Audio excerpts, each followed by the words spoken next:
Aries, Ashe. Obatula, Ashe. Nila Hotep, Ashe. Anu, Ashe. Ptah, Ashe. Apollo, Ashe. Doth, Ashe. Zaka, Ashe. Shango, Ashe. Makali, Ashe. Okay, here we are at, let me get the cap off of there. Help out a little bit. It's raining out here, but this is where we at in Cleveland, Ohio. You know, dealing with that aspect. We're very blessed that she would let us do it up here. It's hard trying to find a place here in Cleveland to have some kind of conscious meeting. So there's a number, the aspect of whatever you see here that you want. Get in touch with her. We got Ursula out that's working this camera B. Bobby hasn't got here yet. This is a little bit of Cleveland here.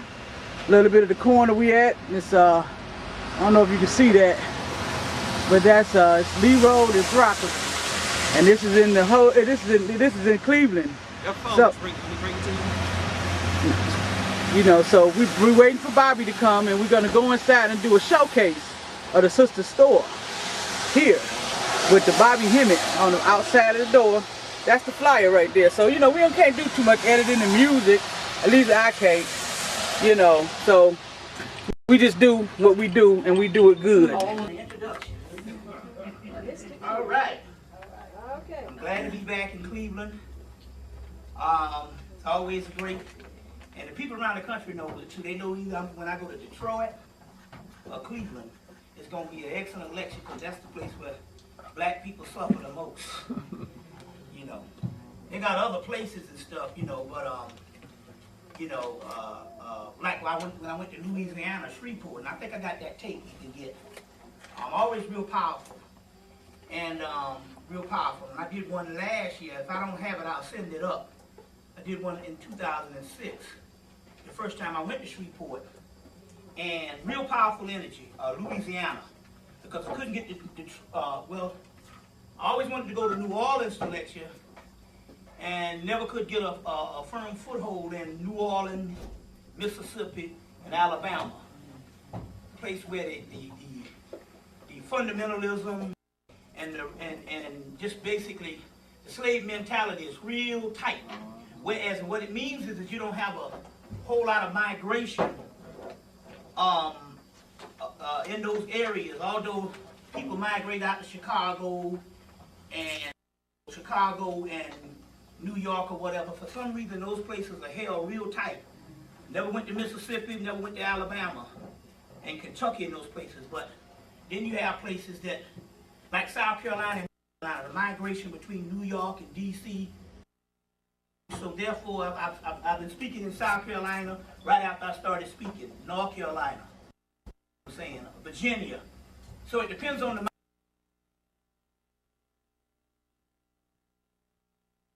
is busted, the slave mentality is busted up. Then you have the people who've been entrenched in a third world situation for years. We talking about Detroit, Cleveland, where you've been busted over the head with the billy bat by the police for years. Drug infestation, all these different things. And that is what makes the gods. Is we know now that melanin rises through pressure, stress. Stress. The more stressful a place is, the more creative black people are. You see what I'm saying? More creative black people are. Now, I'm not saying that Mississippi and Alabama didn't have their realm of stress, but it was also kind of diffused through fundamentalism and Bible Belt things. You see what I'm saying? Forgiving too fast. You see? That's interesting. We'll say forgive, and there's a metaphysical reason on the forgive. We'll get into that. But then again, on the other hand, I saw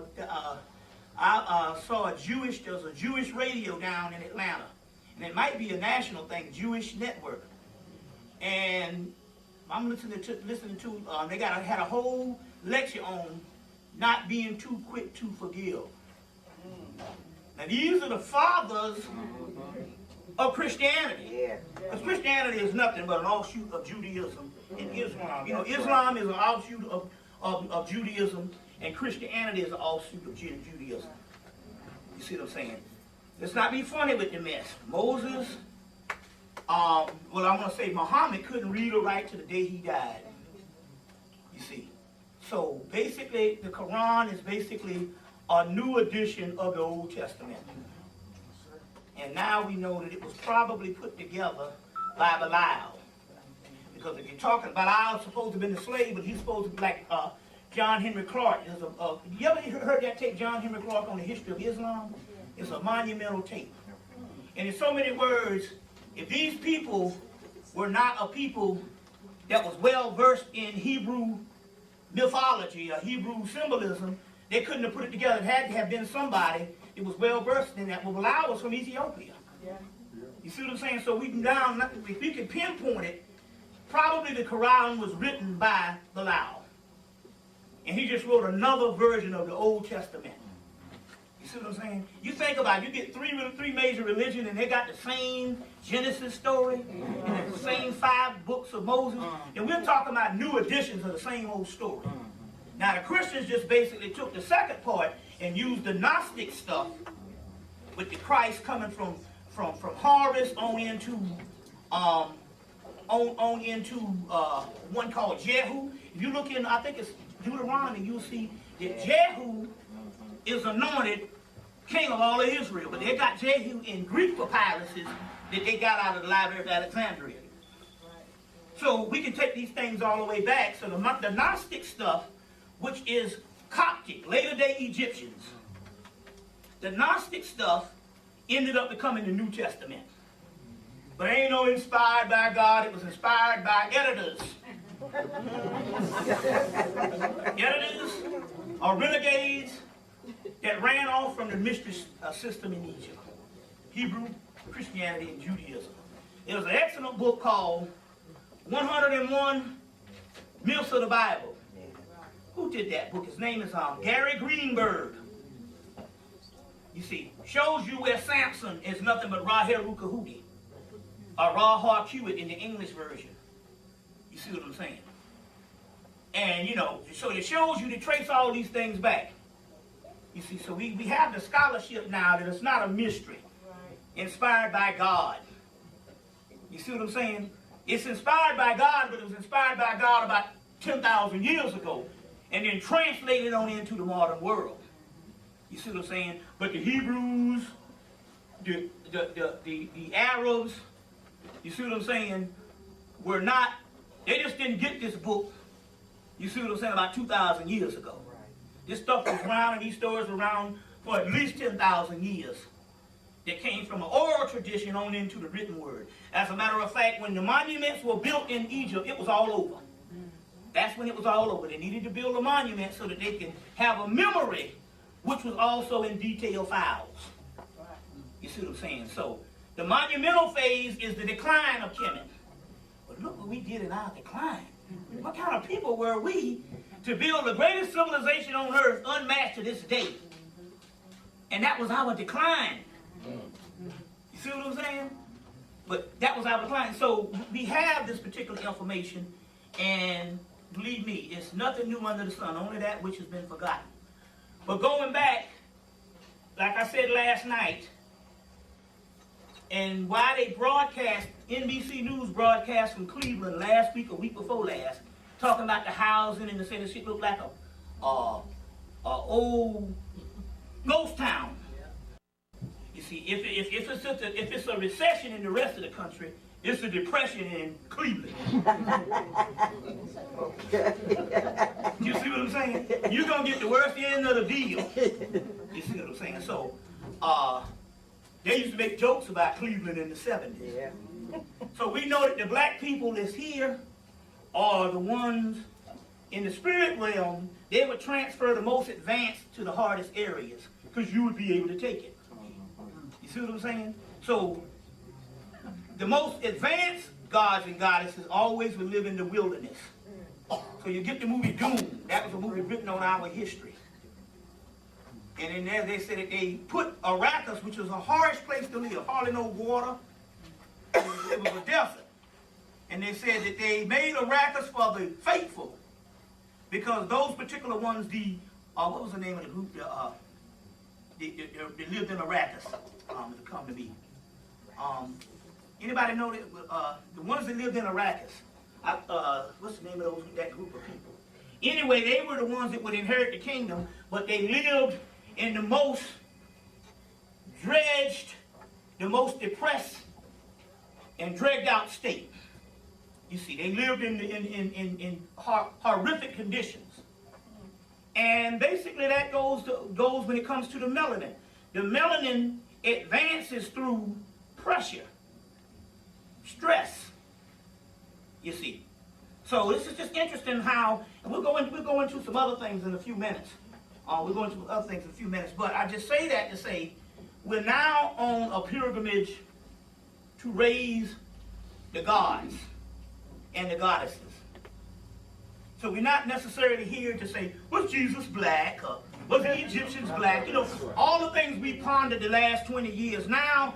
And I'm sorry, if you're just now getting into it, you just got to do some acceleration, speed reading, extra homework.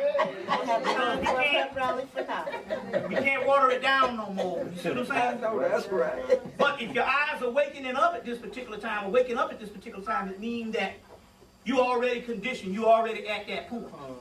You don't have a long way to go. We are right on the cusp of another world. We're going to go into all of that today. We're going to go into all that today. Let me get some water. We'll pour libations right quick. Pour libations right quick. Let me see if I can show you something here. We want to go into this. I'm going to take this off. What I want to do is, I want to show you this right quick. Okay, this is me and my queen. This is me and my queen. Don't let the yellow fool get out.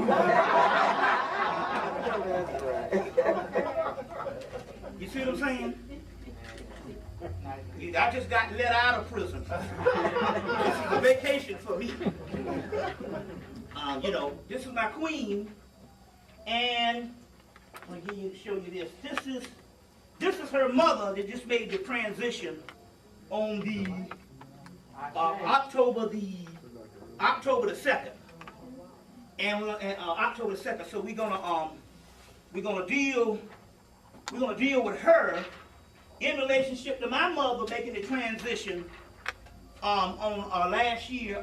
This is one of her ones when she was in her classroom.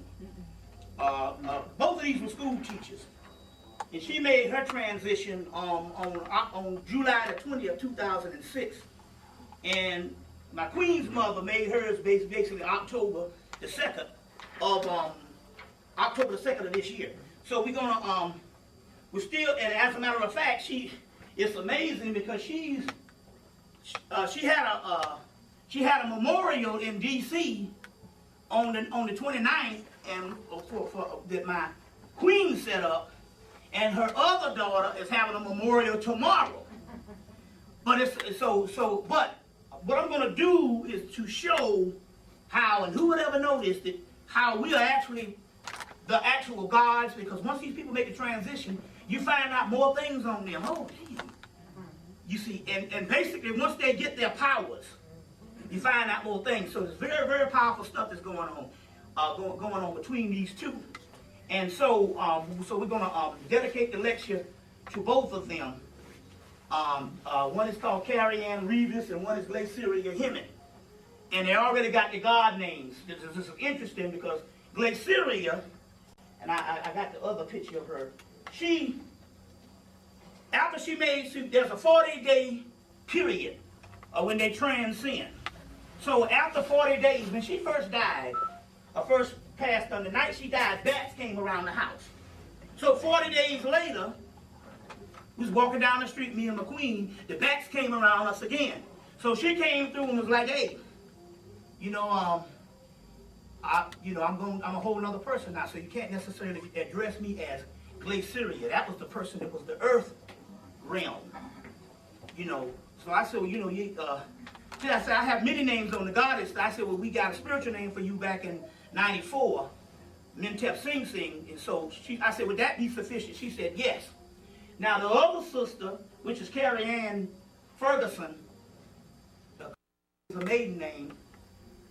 She, her name came called Vescalanza, some type of Omex, and we got these things coming. So her name is Vescalanza.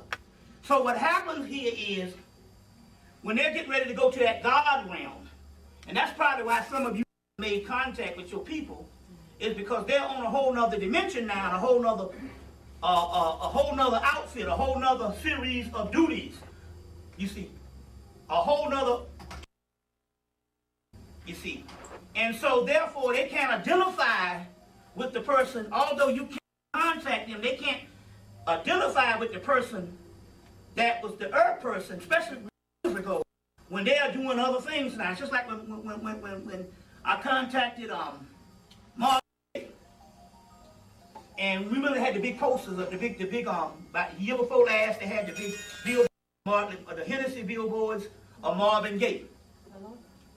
So contacted Marvin Gaye, he came through and said, that's a beautiful man on that poster there, but I'm not that person anymore. You see. So they have other duties in other dimensions, and they have other essence more close to their soul. So now Vescalanza has come through, and she's now, which is the black and white photo, and she is now, let me show you another picture of her. She is now, and the reason why I'm saying this is not a sentimental thing. That's not why I'm doing this. What I'm trying to show you here is that the gods, and I used to say this for years, the gods who are coming is us. So what's happening now, these ancestors now are taking on other roles because we have gone in that dimension. We late in the game. You see, so it's about time for the human realm to start experiencing. So there's another picture of Carrie Ann of Alonza. That's that DC light skin shit from John Henry Clark called in charge of the light brigade. You see, that's her mother. But it's interesting here because she came through as the form of the fairy kingdom. So here's a whole nother realm. It's called a quantum realm. It's the Egyptian aspect of the death. Here's another picture of the god Bess. Y'all all right? Yeah. This is serious stuff. This is the god Bess. Well, that's a Harpocross. Here's the god Bess, which is called an all god. I have some pictures of these too. The god Bess would be our equivalent of the fairy kingdom.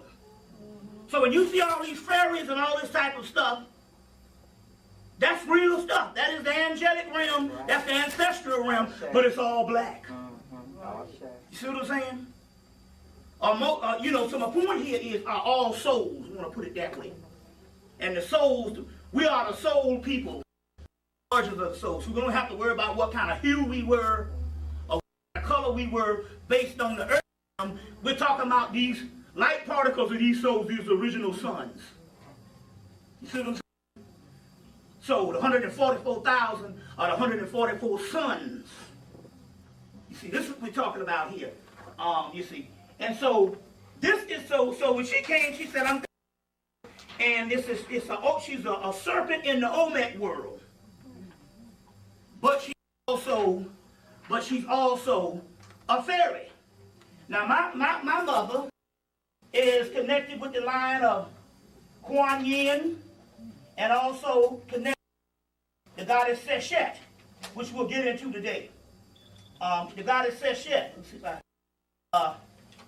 but I showed you this the last time I was here. See, did I put it in here?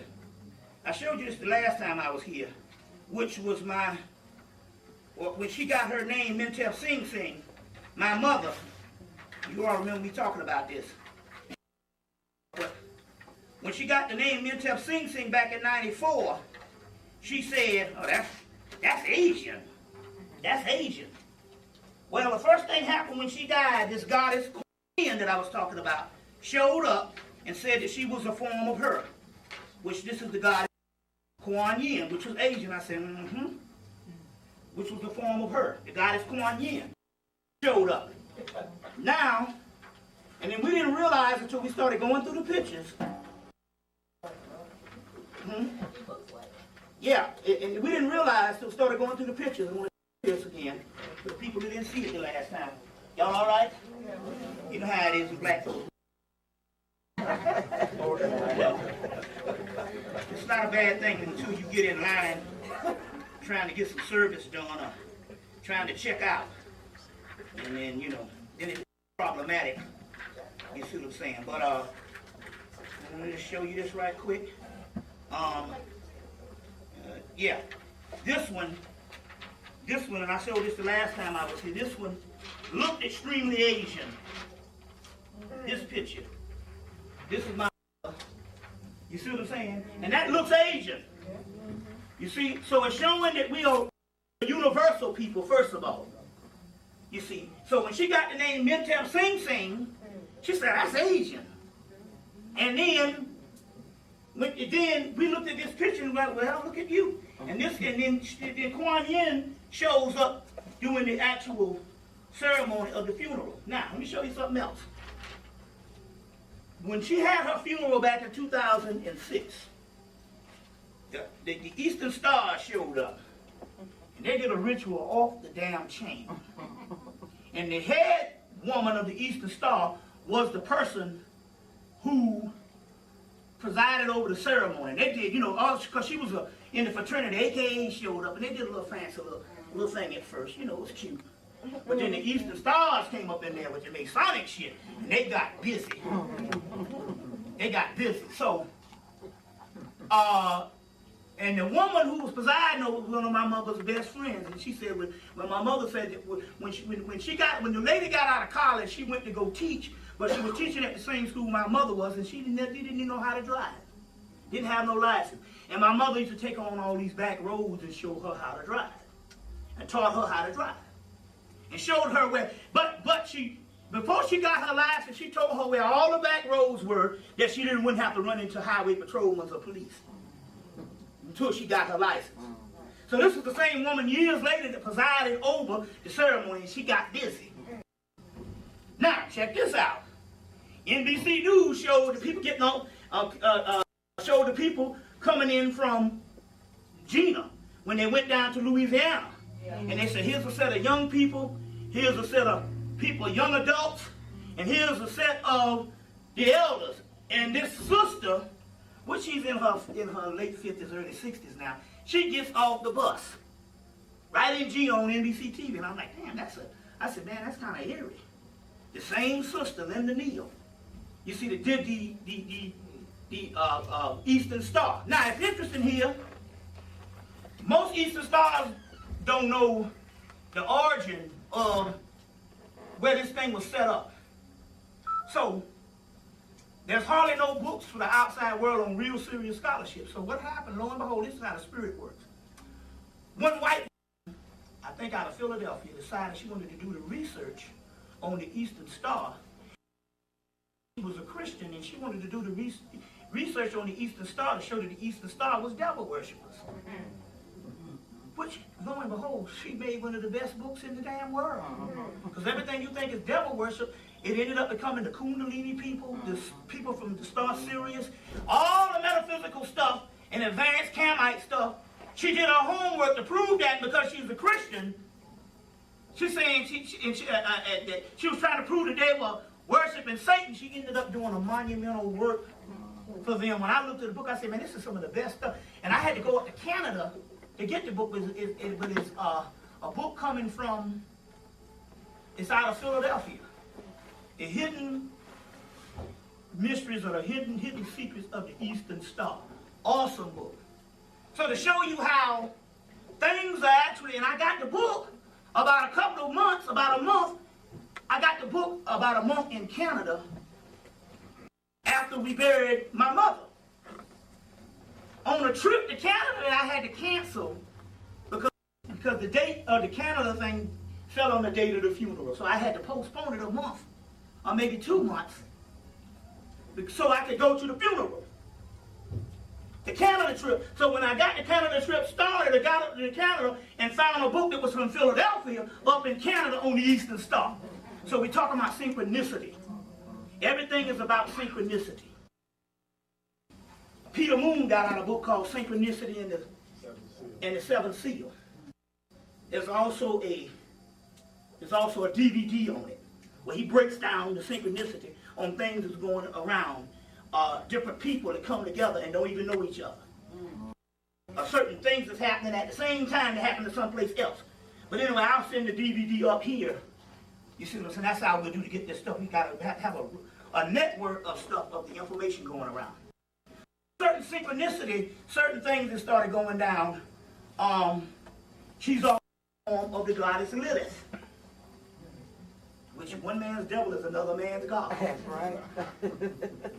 And both of them, Vescalanza and Glaciria, Mentel Sing Sing and Vescalanza, or Glaciria and Carrie Ann, are both a form of not only Lilith, but also both a form of the goddess Neptune, which is the focus of the actual lecture that I started in Shreveport and went to New York a month ago to get the information. So what I have to do is to put this together.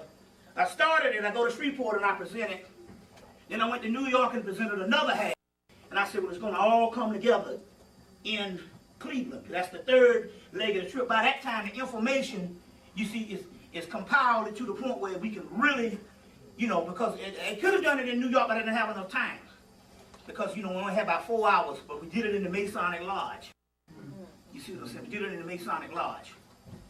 And he is right. Anytime you have a podium, you just notice that. He said every time you're on a podium, you have a better lecture. When I was on the podium at the Masonic Lodge, it was dynamite. So that has something to do. And it's got something to do with that energy from the black preachers.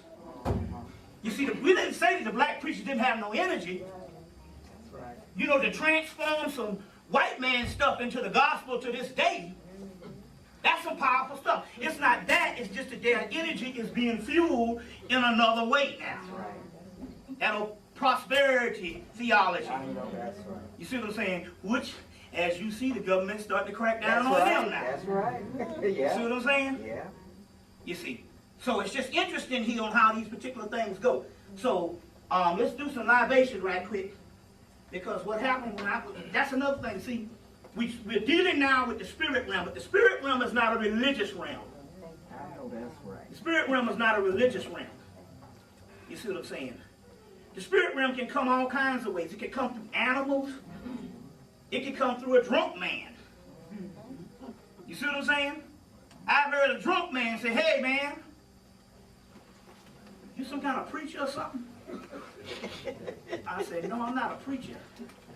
No, you got some connection. He was picking up on something spiritual, but the only thing he knew was the preacher. You see what I'm saying? But he was picking up on it. He said, no, you got some light around you, you know. And all, you know, but he was drunk in that realm, so he could really see. It's called a drunken master in the Kung Fu flicks. See what I'm saying? I told you, I got friends that go to superhuman power. I got one friend, he's 67 now. When he was 65 or 64, he was at a party drinking, and when I went outside and got hit by a car, the car ran over his ass. Tires and all. He came from up under the exhaust pipe.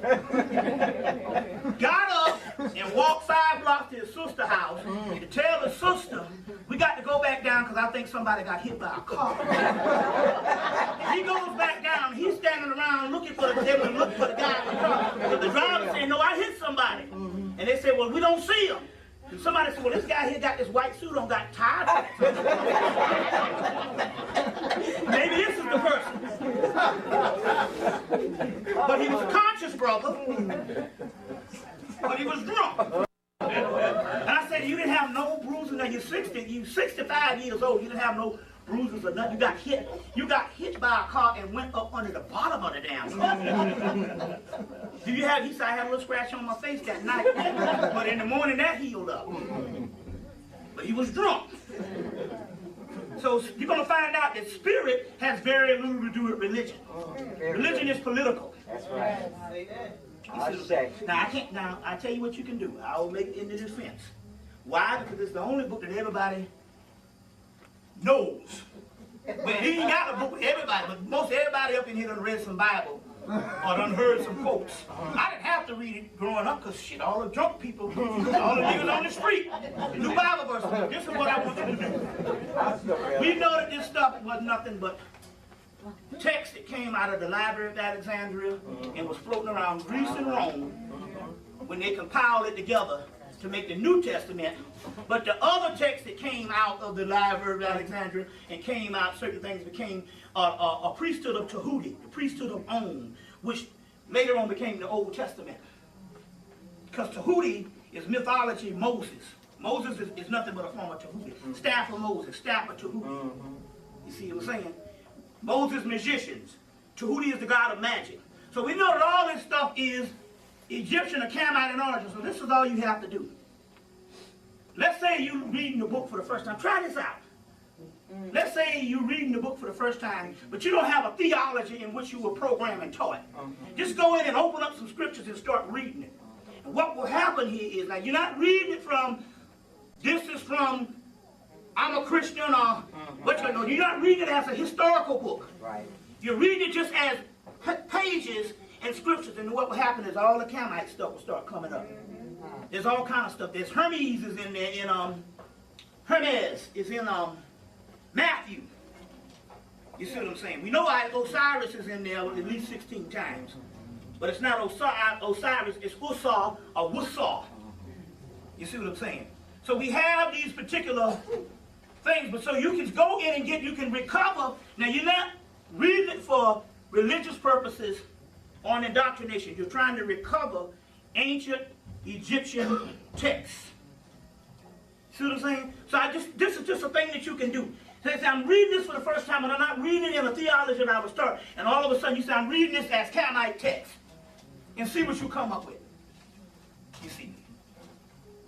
You'll see the unicorn is up in there. Anytime you see the unicorn or something with horns, that's talking about, this particular unicorn is talking about the third eye. You see. There's different things up in there. So just an experiment. We're going to get into much more Camite stuff, but this is some stuff that you can just do as an experiment. So you don't throw the baby out with the bathwater. Now, right now, you've seen them little magical books, the Book of Psalms, the magic of the Book of Psalms. Those are very powerful right now. Any of them Book of Psalms, because Book of Psalms is nothing but the love poems from Akhenaten to Nefertiti. That's what they are. As a matter of fact, they have actual. Some people have translated they've showed the actual copy of the Book of Psalms and the hymns to Atan, which is the love poems to Nefertiti, and they're almost identical in certain places. So we know that the Book of Psalms is Nefertiti and Akhenaten's hymn of Atan. So therefore, it's not by mistake that the Book of Psalms became a very powerful magical book for people in botanicas and these little magical shops. You go in there and say, get the prayers for the Book of Psalms. So what you can do is, you can get Book of Psalms, you can get the Book of the Psalms and know that it is Egyptian fragments, the Camite fragments, and you can have a lot of magic with those things. You see, so, but there's the little books, the prayers of the Book of Psalms, the magic of the book, about 3 of them out. Get those books, but if you want to, you can also just go and get the Book of Psalms. And you say, well, why not that? Why don't we go get the Akhenaten hymn? Because our ancestors, recent ancestors, had a connection with those books. You see what I'm saying? We have a connection with those books. So I'm just trying to say there's synchronicity at this particular time because we're not dealing with the political aspect, we're dealing with the spiritual aspect of things. You see what I'm saying? Like, take for instance, about 20 years ago, I became obsessed with anything with cherries. Real cherries, cherry juice, cherry soda, cherry. Anything with cherries, I had to buy it. I was obsessed. So my last thing, I bought some tart cherry juice. And I was putting it in the refrigerator, and I looked on the back, and I said, tell me this, and I'm not seeing what I'm seeing. And on the back, it had melatonin in the cherry juice. It's a real deal stuff. We're going to get into some stuff today. So, it's a good lecture whenever I have problems going to the libation. That means the spirit is already here. Otherwise, it's technical. So what had happened was, you know, around 2000, when I was going near 40, because I turned 40 in 2001, the spirit started ruling. So so basically, the lectures have I became more comical. I was, you know, that early 30s, that testosterone, just, you know, kill them, you know, beat them down, you know, all angry, you know. Then, you know, and all the people used to say, you know, when you get 40, you're gonna change. And I'm like, that's some bullshit. I got it now. But when I turned 40, and I realized that's when the people graduated from college in Egypt or the mystery school at age 40 or 41. So as a result, things became more clear and more synthesized and more spiritual and more spiritual. So I understand that now. You see what I'm saying? So that's when you're in the spirit world. The spirit world has nothing to do with something being scripted. You know what I'm saying? Or like, let's do sex on Thursday. We're going to put you down for let's do lunch on Wednesday. You know, niggas have become scheduled people now. Can we do Wednesday? Can we do Sunday? You know what I'm saying? But I was falling in, you know, like the regular hoity-toity. You didn't come over and somebody take out a drink. And the next thing you know, they supposed to be doing something, but something got in the damn way. The spirit world just got in the way. So that's how it is now. You know, people fall in, we put on the music or something like that. Or they fall in and we be real quiet and, yeah, short without question, want them niggas to leave. Wrong energy. You see what I'm saying? Or it can go from stuff like, man, it's 4 o'clock in the morning. And that's the spirit world, when you do things and it ain't on a schedule. You see what I'm saying? And the way the world is now, you don't need to be on nobody's schedule. So you don't need to let the TV dictate to you on how things are becoming so fearful. It's fearful for them. That's right. Party time for us. That's right. The only reason why it's fearful to you is because of the simple fact you done became a part of that system. That's right. You scared of you scared that your money and your house and your water about to run out. You see what I'm saying? You got to come out of that system. You see, that's what I'm talking about. No portfolios and all kind of bullshit. You know what I'm saying? The stock market, they say, crashed in September. They had enough money to boot it back up in August and that shit crashed. And the crash was worse than it was in 49 or 39, or worse than it was in 1987. But because, you know, money is not based on cash anymore, it's based on numbers. That's right. And stuff like that, they was able to hide it, but it crashed. So don't come with all this, you know, black people don't invest. You see what I'm saying? Good, you don't invest. You see, invest in a sinking ship. Let me give you an example. Remember Ahmadinejad? Ahmadinejad is the president of Iran. So he came over to United States when in September, October. In September, he came a few weeks ago. So he wanted to go to ground zero, which is where the buildings fell. They denied him. So he settled for Columbia University, who invited him. Now, he was going to the UN, but UN is international ground. They don't consider that the United States. But he was able to cross over into the United States and go to Columbia University. Laughing at him and all this. And they said, it's a great day. We tore into his ass. Until the next day, and they heard the film. They played back the film, and they go, oh my God, what the hell did we do? Why did we let this fool in? Because what he did was, he did what he had to do in his prayer. And the fools didn't know Arabic, and they couldn't pick up the translation fast enough until the day after. So he came in his prayer and called for the Mahdi, which is the Messiah in Islam, to destroy America. On American soil. They was upset. They said, how you going to let a man come up in this country and say the Mahdi destroyed America? The Mahdi is the Messiah. That's Horus. That's a force you get out of some man in some sandals. That's a force in you. So he called for the multitude to destroy America. Then he went to the UN and said some more stuff. I forgot what he said at the UN. But then he hightailed it back to Iran. Because if you're going to call on the multitude to destroy something, in a court, a judgment, you got to have you have to have a reason. You have to have a crime that is committed. So he hightailed it back to Iran and declared America, the CIA, and the United States military a terrorist organization.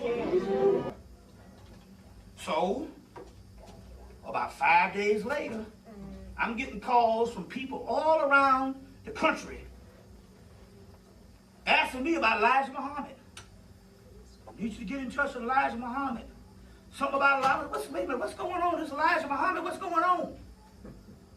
Then about a week into it, I said, oh, Ahmadinejad called for the fall of America. Elijah Muhammad wrote the book, The Fall of America, because what I was writing back then is now relevant now, because the man called for the Mahdi. I said, okay. I was up in New York and Harlem on the streets, and every table down in Harlem had the fall of America. I went back on October the 14th, can't find the fall of America nowhere. When a sister called from Phoenix, she was with the messenger, up under him. She was good friends with Elijah Muhammad. She said, man, I can't find the book nowhere. You see what I'm saying? So if you get a hold to it, read it now, because all that, see what I'm saying? Roseanne Barr did a comedy special in the spring of 2007 talking about the end of the world. As well as Paul Mooney tell you it's the end of the world. You see what I'm saying? So now, Ahmadinejad slipped in and did that. You see. Because who are the terrorists? Look, the Taliban came into Afghanistan in 1999. You know when you're getting old, when those years don't really mean, it seemed like yesterday. I remember 89, 79. Like it was yesterday. You know, that's when you know, you get some age on you when the years merge together. So 19, when you get enough of them, so whatever they jump off with Iran, it don't matter, because baby, they done called on the Mahdi on you all. You see? They called on the Mahdi. So let's pour some libation. We're gonna spit to Mentep sing. Hey. Ashe. We're going to do it this way. All the gods know who they are. Should I do a roll call or should I have specific ones? Because we're going to call on the goddess Neptes, Neptet, Ashe. The goddess Aset, Ashe. The goddess Sebek, Ashe.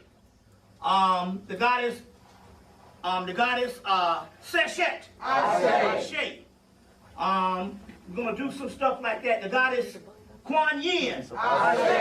We're going to call on the son of Sekhmet, which is the god, let me see if I got his picture here. The god Nephitim, which we're going to get into today. Ashe. Pour the water. Okay, you pour the water. So let's do a little roll call since you want to pour some water. Yeah. Okay.